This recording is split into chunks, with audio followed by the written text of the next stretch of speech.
Well, hey again, it's Sam Nelson, and I'm here to talk to you about my recent passion, the Total Franchise Experience Fantasy Baseball League.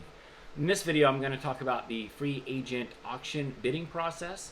I have gone back and forth on this a few times, and I think I found something that is going to be administratively simple to maintain and also easy and familiar for everybody else.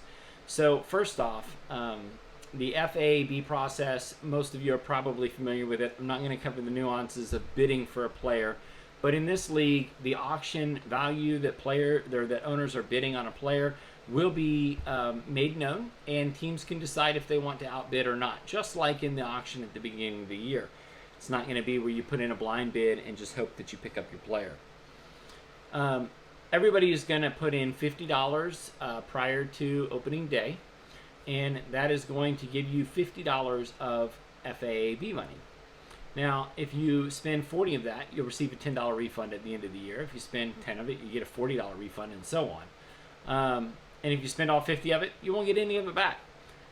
The good news is all those players that you earn are already paid for, and all of those players are on your roster for that single season only. So if you were to go out and you were to purchase a major league player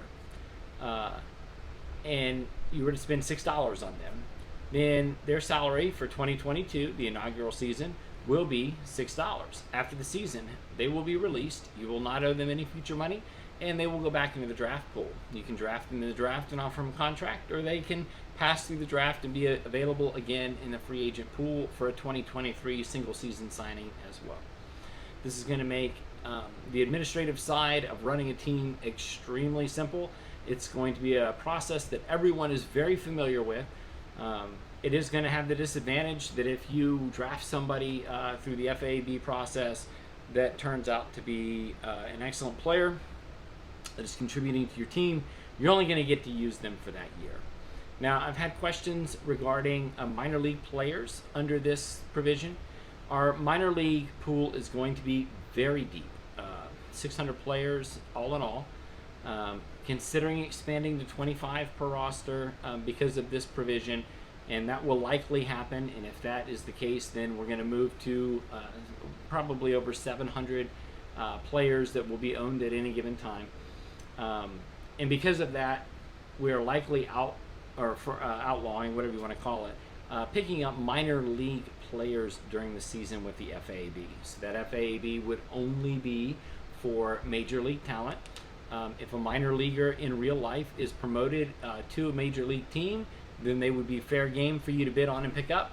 But anyone with the green flag in Fantrax is going to have to be picked up through the first year player draft.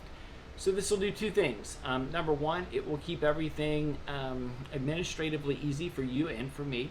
And number two, it'll make the first year player draft even more valuable because the minors will not be picked through. So I'm fairly confident that with 600 to 750 or whatever the number is that we settle on for minor leaguers picked through the first year player draft in the inaugural season, we're not going to have an issue. There might be the occasional minor leaguer that just tears it up, that went undrafted.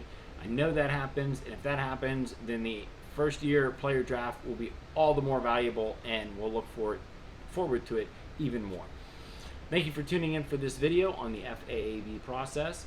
If you have any questions, leave them in the comments, and I'd be happy to address them. Thank you.